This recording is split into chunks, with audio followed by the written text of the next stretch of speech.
Collègue. Est-ce qu'il y a un collègue, conseiller, qui veut de la parole sur cette partie? Monsieur Marissette. Oui, je vais reprendre les propos que j'ai tenus devant la commission.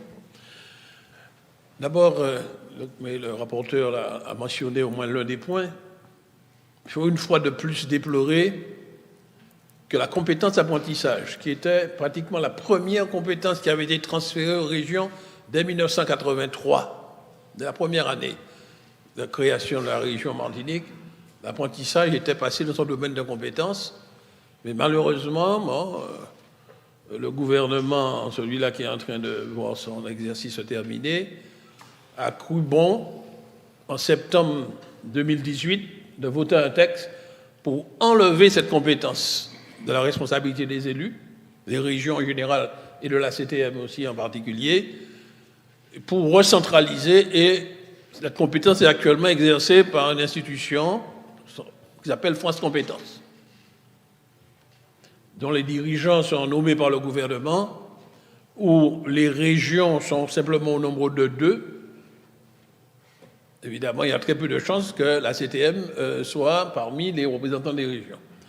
Et France Compétences est représentée sur le territoire par ce qu'on appelle actuellement des OPCO, des opérateurs paritaires pour la compétence, qui ont été choisis parmi les anciennes OPCA, qui étaient les organismes paritaires collecteurs agréés, qui ont été choisis depuis Paris. Et ces OPCO qui ont été choisis par branche professionnelle, certaines d'entre elles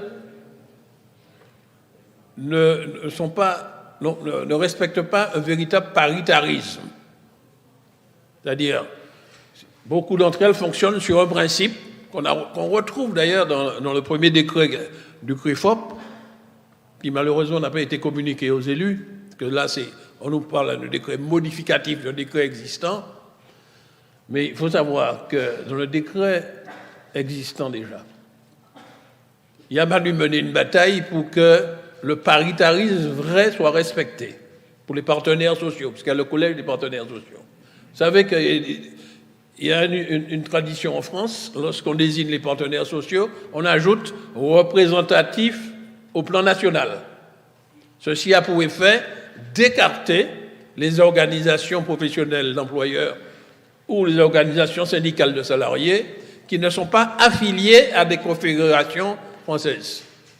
Et vous savez qu'il y a une réalité martiniquaise, si je parle de ce que je connais un peu mieux, qui sont les organisations syndicales de salariés, celles qui ont le plus d'adhérents, ceux qui sont majoritaires dans les élections prud'homales, sont justement celles qui ne sont pas affiliées à des confédérations dites nationales. Lors du projet du premier décret, elles étaient exclues. Il a fallu mener une bataille et il y a donc dans ce premier décret un article spécifique pour l'outre-mer où on introduit la représentation de ces organisations paritaires, c'est-à-dire socio-professionnelles et syndicales, qui ne sont représentatives qu'au niveau du territoire. Et le décret a chargé le préfet de déterminer quelles sont ces organisations. Et la référence qui est prise, c'est les résultats aux élections prud'homales. Maintenant, dans ce nouveau décret modificatif, il y a à la fois des points techniques, puisque les services de l'État qui représentent l'État ont changé de nom ici, de sigle, puisqu'il y a eu fusion de plusieurs directions. Bon, maintenant, c'est la DITS. Donc, il a fallu introduire la DITS. Mais on a introduit également, puisque désormais le CREFOP peut se prononcer sur l'orientation au titre de la formation initiale, on a introduit également des organisations syndicales du monde de l'éducation. Et le texte ne nous dit pas comment ils ont été choisis. Vous voyez, dans le décret, on en choisit 2, l'UNSA et la FSU. Mais il se trouve que la réalité du terrain en Martinique fait qu'il y a d'autres organisations syndicales, parfois bien plus représentatives que celles-là qui sont décrites là, et qui ne seront pas dans le CREFOP.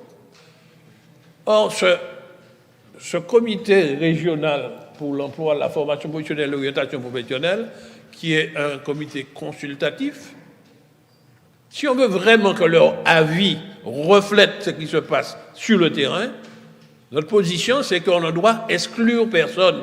Et justement, les organisations les plus représentatives doivent être là. Alors c'est pour cela que nous avons émis des réserves et nous pensons que pour représenter le monde de l'éducation, mais les sièges auraient dû être occupés par ceux qui sont vraiment représentatifs sur notre territoire. Comme on a pu l'obtenir pour les autres organisations de salariés, et j'espère qu'il faut qu'on continue à se battre pour que ceci ne soit pas remis en cause. Voilà ce que je voulais dire. Merci, M. Marissette. M. Nadeau.